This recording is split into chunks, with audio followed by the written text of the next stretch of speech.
Question.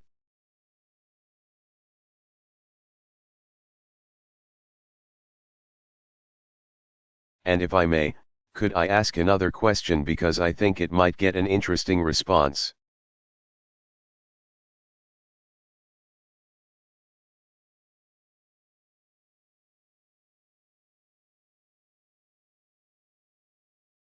You, last May, passed a milestone in that you are now president longer when the country was at war than your predecessor.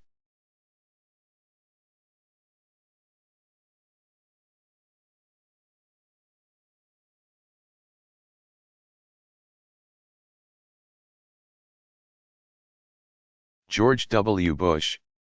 And if you complete your presidency, as you will, with troops in Afghanistan.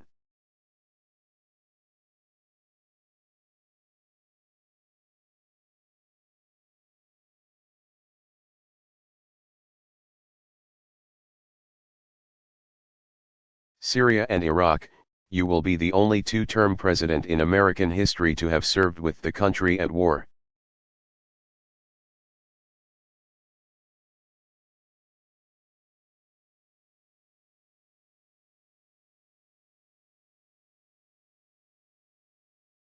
And I wonder, given the way that you ran for office and the aspirations you brought into office.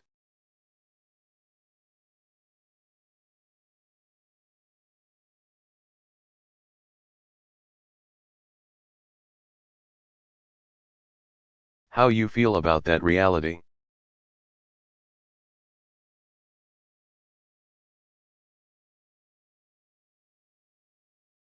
And a second follow-up on that: should the American people simply resign themselves to living in a state of perpetual war?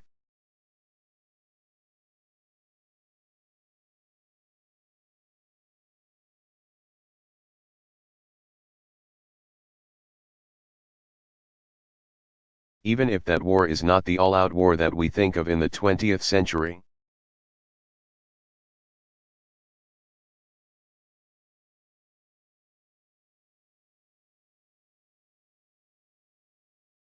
President Obama, that was an interesting question. So first of all,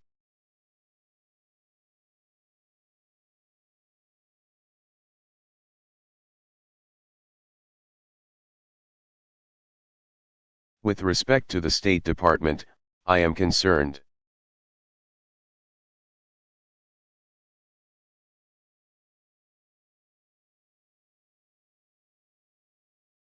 And the challenge that we've got is primarily driven by the changing nature of how information flows.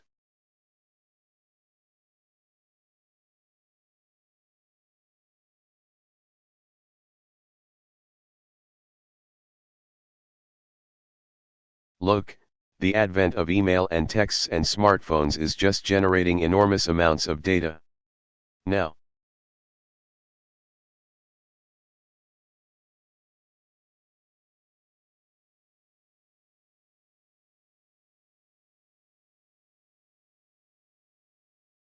it is hugely convenient. It means that in real time I'm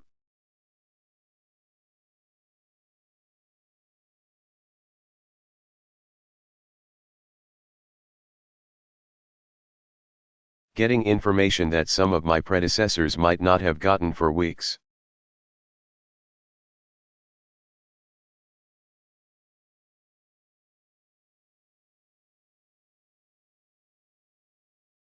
But what it also is doing is creating this massive influx of information on a daily basis.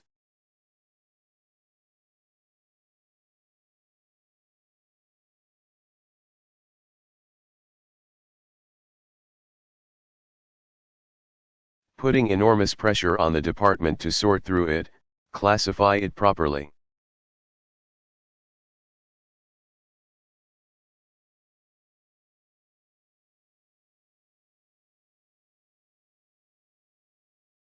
Figure out what are the various points of entry because of the cyber attack risks that these systems have.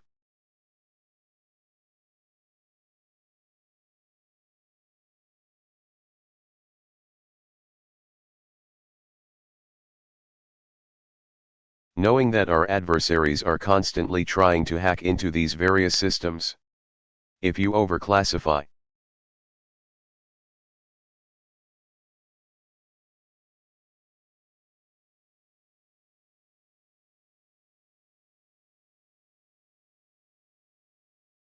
then all the advantages of this new information suddenly go away because it's taking too long to process.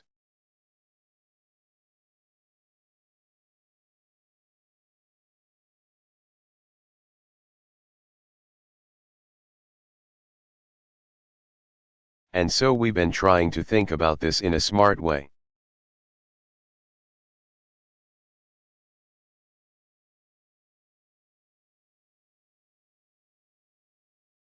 And I think Secretary Kerry has got a range of initiatives to try to get our arms around this.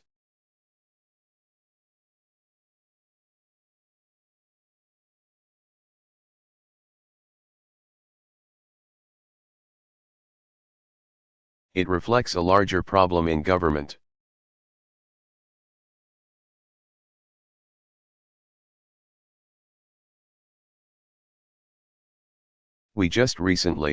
For example, I just recently signed a bill about FOIA requests.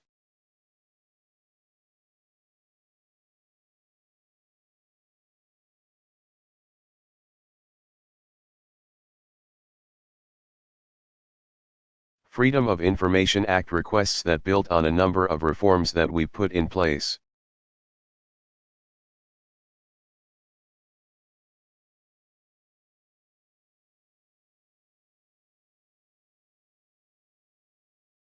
We're processing more Freedom of Information Act requests and doing so faster than ever before.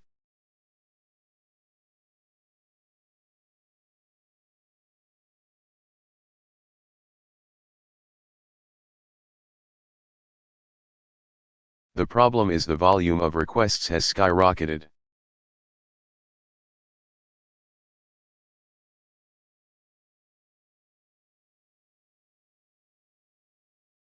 The amount of information that answers the request has multiplied exponentially.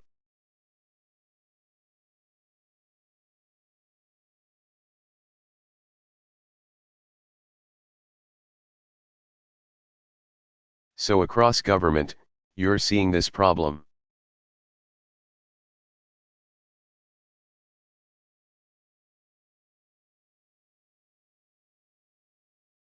And it's a problem in terms of domestic affairs.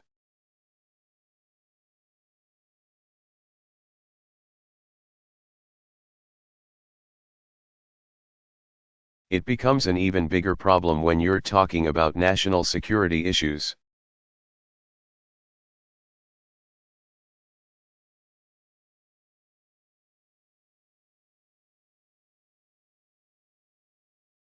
So it is something that we're going to have to take care of.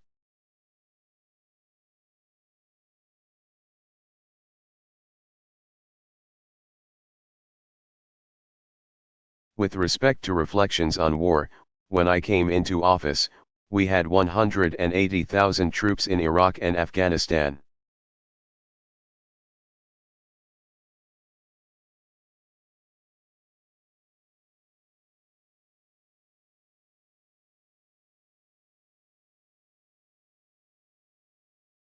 Today we have a fraction of that. They are not involved in active combat situations.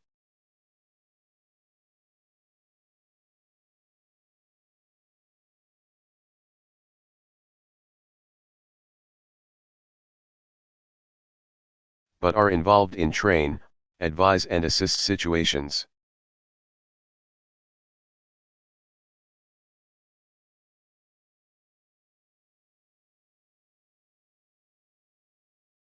Other than the direct attacks that we launch against ISIL in conjunction with the Iraq government and the Syrian government.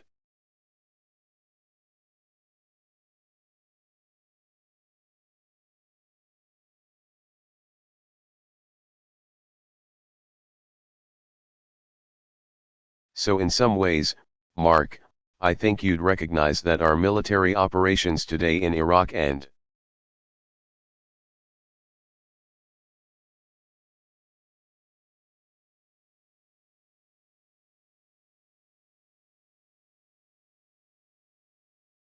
Afghanistan are fundamentally different than the wars that we were engaged in when I came into office.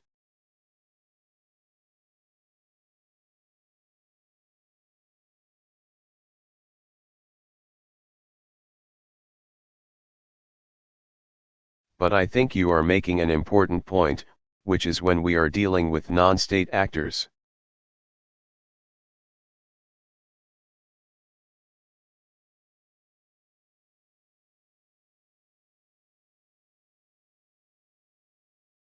And those non-state actors are located in countries with limited capacity. Our ultimate goal is to partner with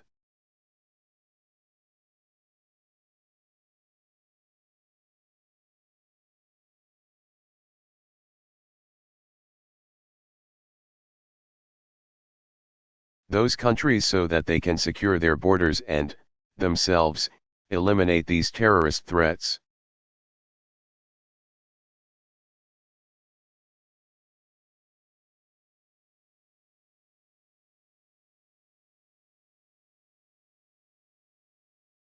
But as we've seen in Afghanistan, for example, that takes some time.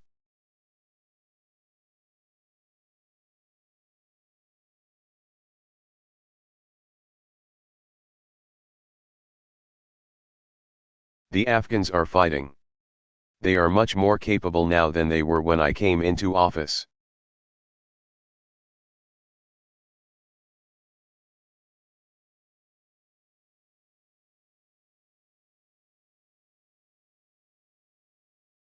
But they still need support because it's really tough territory.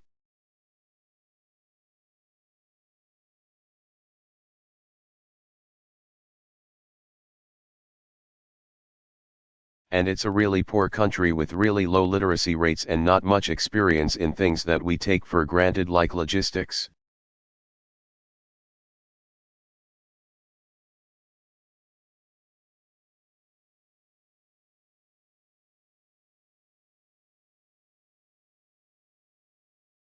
And so, we have an option of going in, taking out Al-Qaeda, pulling out.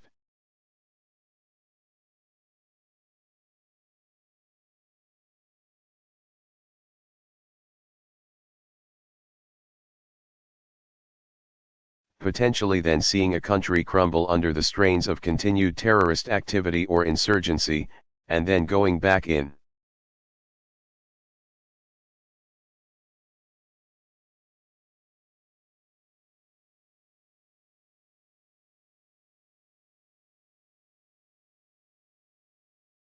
Or we can try to maintain a limited partnership that allows them to continue to build their capacity over time.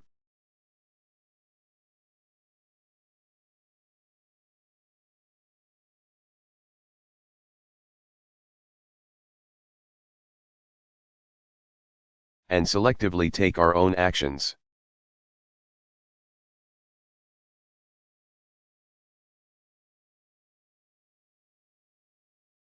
Against those organizations that we know are trying to attack us or our allies.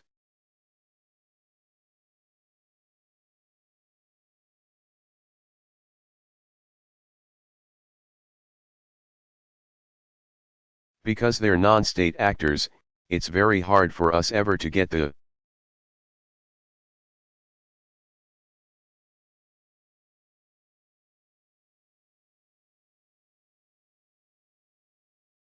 satisfaction of MacArthur and the Emperor meeting and a war officially being over.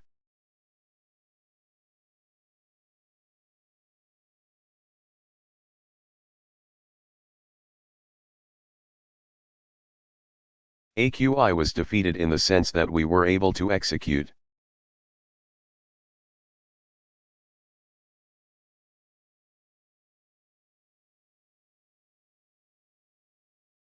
A transition to a democratically elected Iraqi government.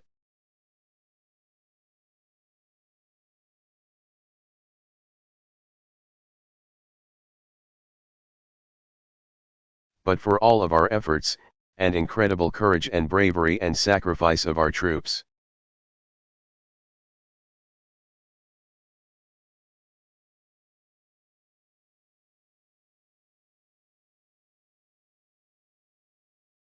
the political structure there was still uneven.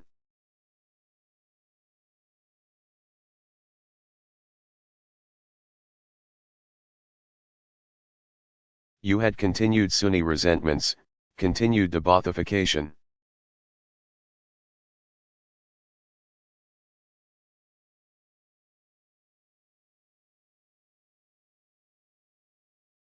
And as a consequence, those vestiges of AQI were able to reconstitute themselves.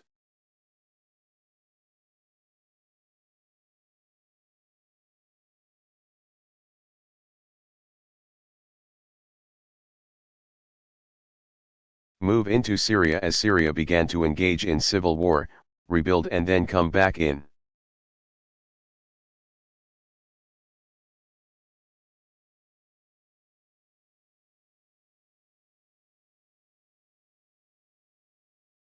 Some have argued that this is the reason why we should have never pulled out of Iraq.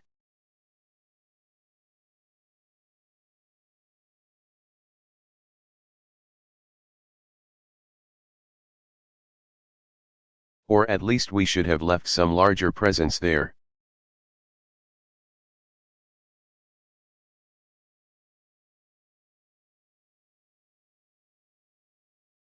Of course, the problem was that we didn't have an Iraqi government that wanted them.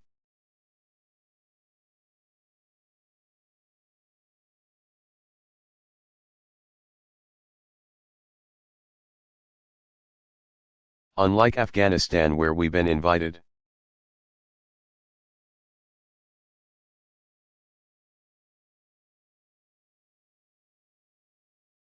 And it's very difficult for us to for me, as Commander-in-Chief.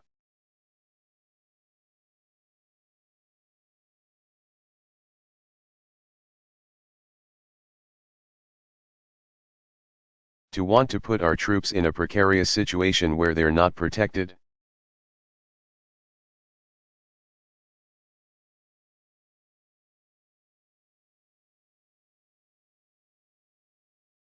So I think what we've been trying to do, what I've been trying to do is to create an architecture.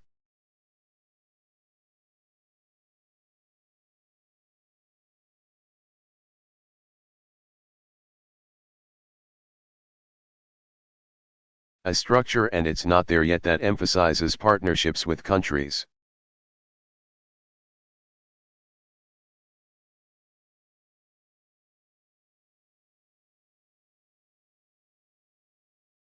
Emphasizes building up fragile states, resolving internal conflicts wherever we can.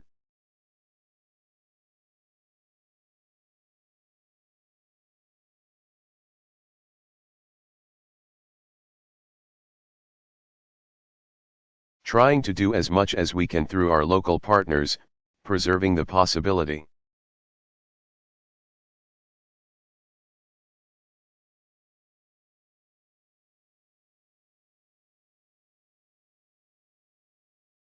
The necessity to take strikes ourselves against organizations or individuals that we know are trying to kill Americans or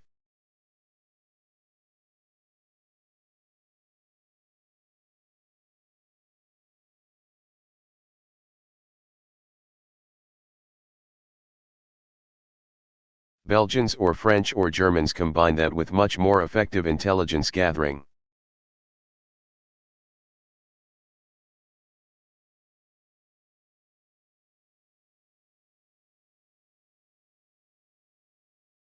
But it becomes more of a hybrid approach to national security.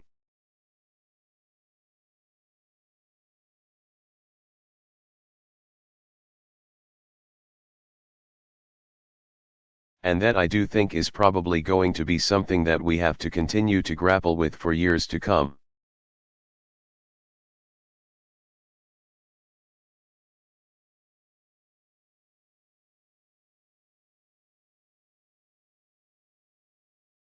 The good news is that there are fewer wars between states than ever before.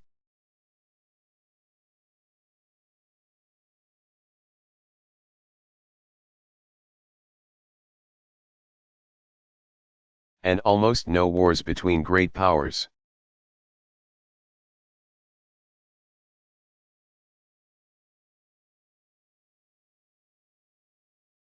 And that's a great legacy of leaders in the United States and Europe and Asia.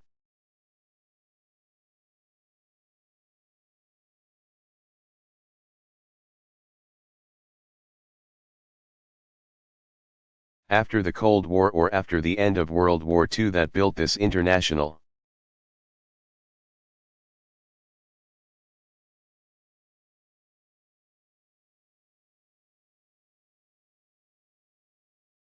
architecture. That's worked. And we should be proud of that and preserve it.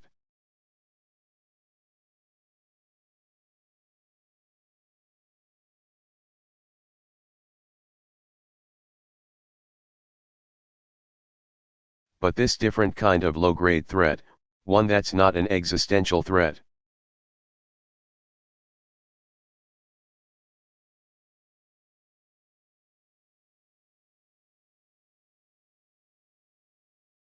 But can do real damage and real harm to our societies.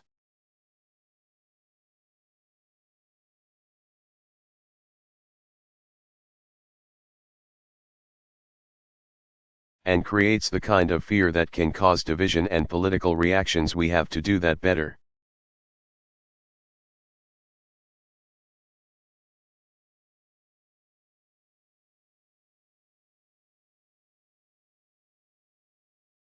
We have to continually refine it.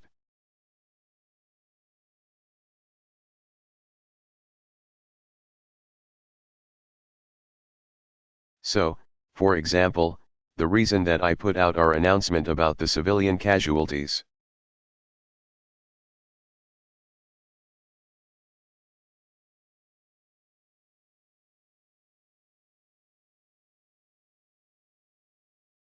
Resulting from drone attacks, understanding that there are those who dispute the numbers.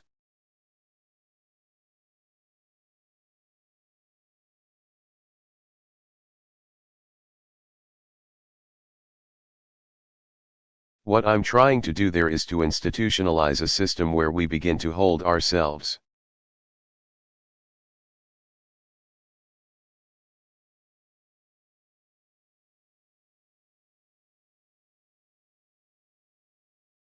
accountable for this different kind of national security threat and these different kinds of operations.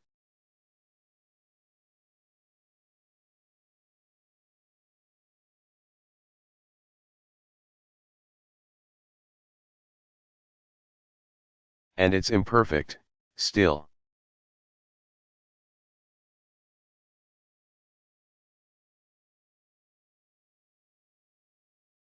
But I think we can get there. And what I can say honestly is, whether we're talking about how the NSA operates,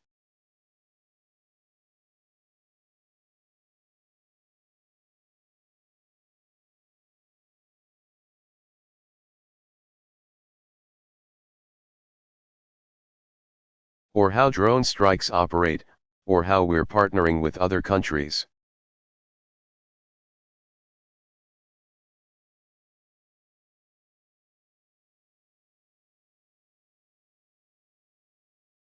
or my efforts to close Guantanamo that by the end of my presidency, or banning torture by the end of my presidency.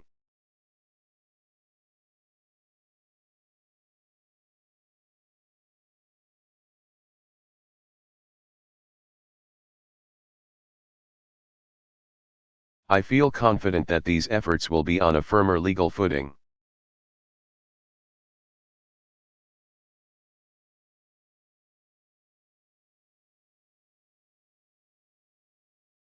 More consistent with international law and norms, more reflective of our values and our ethics.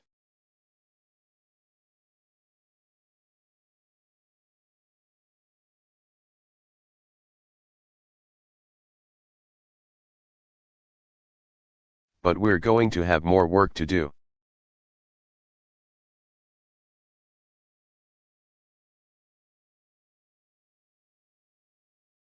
It's not perfect, and we have to wrestle with these issues all the time.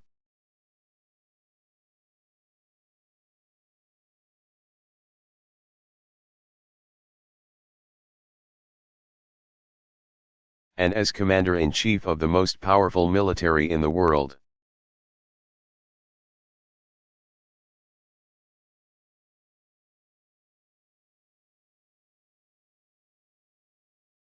I spend a lot of time brooding over these issues.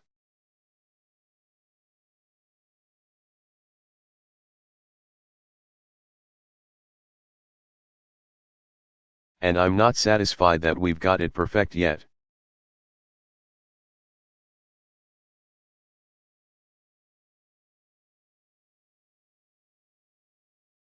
I can say honestly, it's better than it was when I came into office.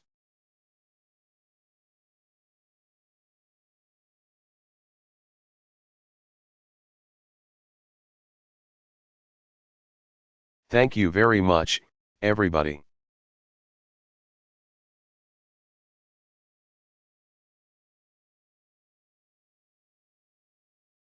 Thank you, Poland.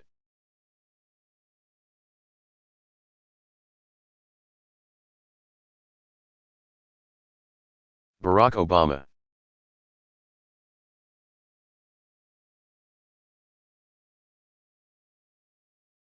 Naturalization ceremony speech at the National Archives.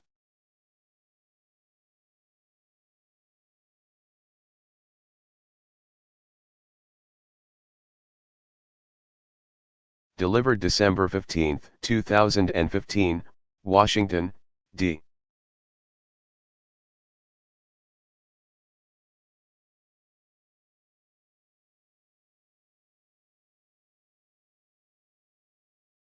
C.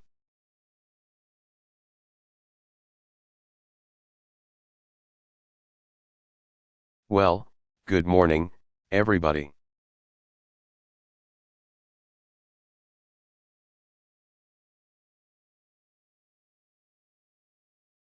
Thank you Deputy Secretary Mayorkas, Judge Roberts, and Director Rodriguez.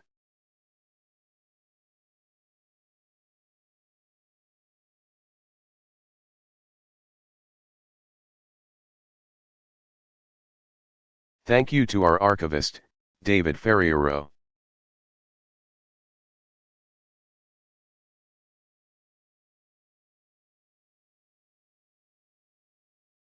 And everyone at the National Archives for hosting us here today in this spectacular setting.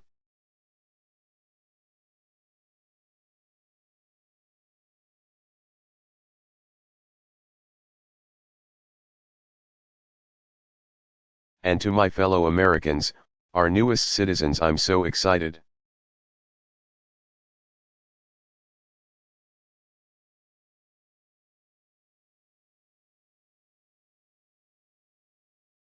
You are men and women from more than 25 countries, from Brazil to Uganda, from Iraq to the Philippines.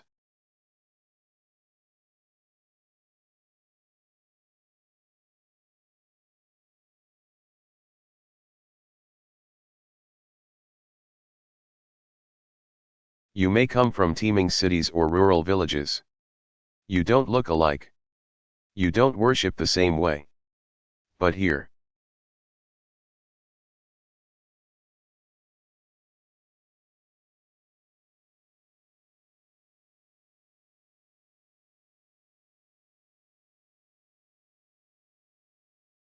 surrounded by the very documents whose values bind us together as one people.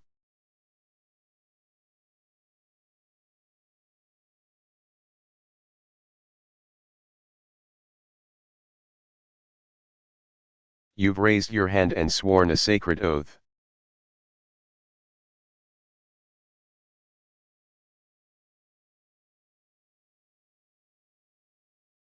I'm proud to be among the first to greet you as my fellow Americans.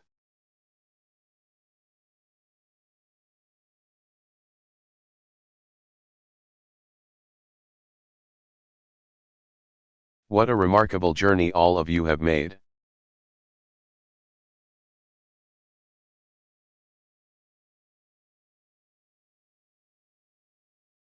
And as of today, your story is forever woven into the larger story of this nation.